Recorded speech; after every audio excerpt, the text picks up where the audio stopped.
السلام علیکم ورحمۃ اللہ وبرکاتہ۔ میں ہوں جمال جامی اور آپ دیکھ رہے ہیں فارسی جامی۔ ناظرین، ملک پاکستان میں مذہب سے متعلق جب کوئی بھی واقعہ پیش آتا ہے تو اس کا سب سے پہلا اور آسان ہدف مولوی طبقہ ہی بنتا ہے۔ اگرچہ یہ واقعہ جس کا تذکرہ آپ کے سامنے کیا جا رہا ہے اس کا تعلق مذہب سے نہیں ہے بلکہ اس کا تعلق لادینیت سے ہے، چونکہ مذہبی تعلیمات سے آشنا شخص کبھی بھی ایسی غلطی نہیں کر سکتا، اس کو کبھی بھی ایسا مغالطہ نہیں ہو سکتا جو کہ وہاں پر لوگوں کو پیش آیا۔ واقعہ کچھ یوں پیش آیا کہ خاتون پبلک پلیس میں ایک ایسا لباس پہن کر آئی ہوئی تھی جس پر عربی زبان میں حلوہ لکھا ہوا تھا، اور اس لفظ کا مطلب بہت خوبصورت، میٹھا یا پھر سو سویٹ کے معنی میں یہ لفظ استعمال ہوتا ہے، جبکہ عرب کنٹریز میں ایسے لباس کا پہننا استعمال کرنا ایک معمول سی بات ہے۔ ہمارے ہاں عام طور پر ایسے لباس نہیں پہنے جاتے، چونکہ ہمارے ہاں جہالت اس قدر عام ہے کہ ہم یہ سمجھتے ہیں کہ اگر عربی زبان میں کوئی لفظ لکھا ہوا سامنے آ گیا تو لازمی یا تو وہ قرآن کی آیت ہوگی یا پھر کلمے کا جز ہوگا یا پھر حدیث رسول صلی اللہ علیہ وسلم کا حصہ ہوگا، جبکہ ہم یہ بھول جاتے ہیں کہ عربی زبان بھی ایک زبان ہی ہے، اگرچہ وہ ہمارے لیے زیادہ قابل احترام ہے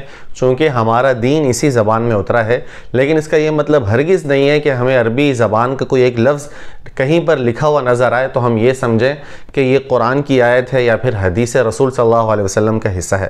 اس خاتون کے لباس پر جو لفظ لکھا ہوا تھا وہ بھی ایک عام سا لفظ ہے، جسے معاذ اللہ لوگوں نے، وہاں کے جو جاہل لوگ وہاں پر موجود تھے، انہوں نے یہ سمجھا کہ اس خاتون نے اپنے لباس پر قرآنی آیات لکھی ہوئی ہیں اور اس لباس کو پہنا ہوا ہے اہانت، توہین اور گستاخی کی غرض سے، اور پھر ایک وحشیانہ جو ہجوم تھا انہوں نے تشدد کیا، اور ایسا تشدد کیا کہ قریب تھا کہ خدا نہ خواستہ اس خاتون کی جان جو ہے خطرے میں پڑتی، اور وہ خاتون ایسی کہ جو باقاعدہ بتا رہی ہیں کہ میں مسلمان ہوں، ایک مسلم فیملی سے بلونگ کرتی ہوں، اور ان کے اپنے خاندان میں حفاظ کرام، علماء کرام بھی موجود ہیں، لیکن جو وحشی ہجوم تھا، جو جاہل ہجوم تھا، جو بے دین لادین ہجوم تھا، وہ یہ سمجھا کہ اس لباس پر جو لکھا ہوا ہے یہ قرآنی آیات ہیں اور یہاں پر قرآن کی توہین یا قرآن کی گستاخی ہو رہی ہے۔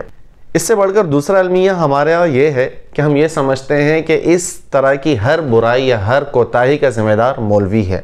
جبکہ میں سمجھتا ہوں بلکہ ہر ذی شعور شخص یہی سمجھے گا کہ اس کی وجہ مذہب سے دوری ہے۔ وہاں پر موجود جو جاہل ہجوم تھا، اگر ان کے اندر دین کی سمجھ بوجھ ہوتی، انہیں پتہ ہوتا کہ قرآنی آیات کسے کہا جاتا ہے اور یہ جو لفظ لکھا ہوا ہے آیا یہ قرآن میں آیا بھی ہے یا نہیں، یا پھر یہ قرآن کی آیات ہیں یا نہیں، قرآن سے ان کا ذرا برابر بھی تعلق ہوتا تو وہ ایسی حرکت ہرگز نہ کرتے۔ یہی وجہ ہے کہ عام طور پر ایسے جتنے بھی واقعات پیش آتے ہیں ایسے میں آپ کو کوئی بھی عالم دین یا پھر کوئی صحیح معنوں میں دیندار شخص ملوث کبھی نظر نہیں آئے گا۔ ان کے اندر یہ جذباتیت یا پھر شارٹ کٹ میں جو ہے نا غازی بننا اور جنتی بننے کا ان کے اندر ایسا جو ہے جاہلانہ جذبہ نہیں ہوتا۔ وہ سمجھتے ہیں کہ کون سی آیت قرآن کی ہے، کون سا لفظ جو ہے حدیث میں آیا ہے اور کون سی یہ عبارت حدیث کی ہے یا قرآن کی ہے، اس کو وہ اچھی طرح سے سمجھتے ہیں، جبکہ ہمارے ہاں جو جاہل ہوتے ہیں، جو دین سے دور ہوتے ہیں،